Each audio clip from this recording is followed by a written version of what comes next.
faire comprendre la mesure de suspension des procédures domaniales et foncières, c'est le mobile de cette visite inopinée du chef de l'État sur les sites d'extension de Mbourkat et la nouvelle ville de Thiès. Entouré des autorités locales et administratives, le président Bassirou Diomaye Faye constate les dégâts avec les services de l'urbanisme et des domaines. On est entré par là, on a fait ce grand tour jusqu'ici, on est passé par là jusqu'ici, on est actuellement ici. Tout ce que vous voyez c'est Mbourkat, tout le reste c'est la nouvelle ville.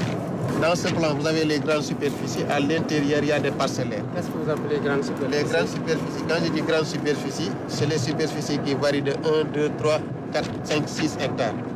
Maintenant, les petites superficies, c'est le morcellement de ces grandes superficies à l'intérieur. Ce sont les parcellaires pour que les gens puissent disposer d'une assiette pour pouvoir ériger une construction ou un équipement. La ville de Thiès, on a mis à sa disposition combien de parcelles? 120. 120 parcelles pour toute la ville. Ça fait environ combien d'hectares, monsieur? Un hectare, c'est environ 45-30 parcelles. Parce que ça, on a des parcelles de 200 mètres carrés, on n'a pas des parcelles de 150 mètres carrés. 120 parcelles de 200 mètres carrés, c'est combien d'hectares? 3 hectares. 3 hectares. Ce que je voudrais établir, c'est qu'il est arrivé dans ces lotissements-là que, à la ville de Thiès, pour tous les citoyens de la ville, j'allais dire presque, en prenant pas en compte pour le moment les communes, qu'on donne 3 hectares. Et qu'à un seul individu, on donne 13 hectares par exemple. C'est arrivé. Merci. Et c'est ce que je vois là, partout, avec des 30 hectares par-ci, des 9 hectares par-là, des 37 hectares. 73 ici même. Donc, là, des 5 hectares. Parfois, à des citoyens aussi qui... 20 hectares. La même personne. 16 hectares, 18 hectares, 40 parcelles pour une seule personne. On ne peut pas laisser passer ça. Les éléments d'information recueillis révèlent donc des irrégularités notoires qui appellent des mesures correctives. J'avais une idée de ce qui se passait ici. Déjà en prison, j'ai eu des informations faisant état de personnes qui étaient membres de l'ancien régime et d'autres à qui on a attribué des dizaines d'hectares. Et au même moment, j'avais entendu le maire de la ville de Thiès dire qu'on lui a donné que 120 parcelles de 200 mètres carrés qu'il devait distribuer à ses concitoyens.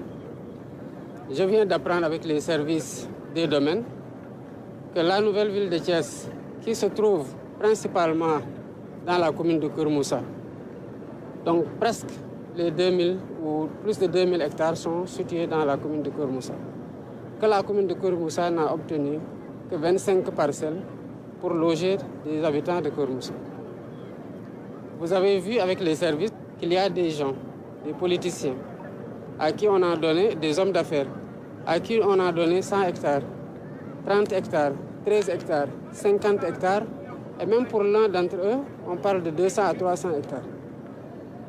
Quand l'alternance est arrivée, le 24 mars 2024, certains de ceux qui étaient attribueurs se sont empressés pour demander par arrêté ministériel d'obtenir un titre foncier pour soi-disant sécuriser un droit foncier qu'ils savent qu'il est irrégulièrement acquis. D'un autre côté, il y a parmi eux qui ont commencé, parce qu'ils ont obtenu aussi un morcellement des hectares qui leur sont attribués, qui ont commencé à vendre. Et cela ne s'est pas passé seulement au niveau de Thiès. Dans tous les sites où on a demandé l'arrêt des transactions et des constructions, c'est cet empressement-là à vouloir mettre l'État devant les faits accomplis qui a motivé qu'on ait pris ces mesures conservatoires. La mesure prise par le chef de l'État vise donc à restituer une justice sociale pour des communes limitrophes qui héritent d'une part dérisoire des 2700 hectares. Il est impensable que pour la justice sociale et pour l'égalité des citoyens, devant les chances d'accès à tous, ce n'est pas que le travail ou à l'emploi, mais aussi à un toit décent pour se loger.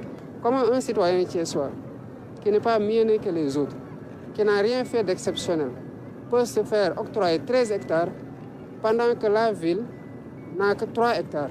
et que cette personne-là se sente à l'aise à se réveiller, à regarder ses concitoyens chez soi et souvent même à leur demander son suffrage pour présider au destiné de cette ville-là. Ça, on l'a répertorié dans énormément de localités et croyez-moi, ça ne passera pas. Auditer et régulariser une situation anormale, c'est le sens de la démarche. Le président Bassirou Diomaye Faye a exhorté les services compétents à rester fermes sur les décisions concernant les sites visés.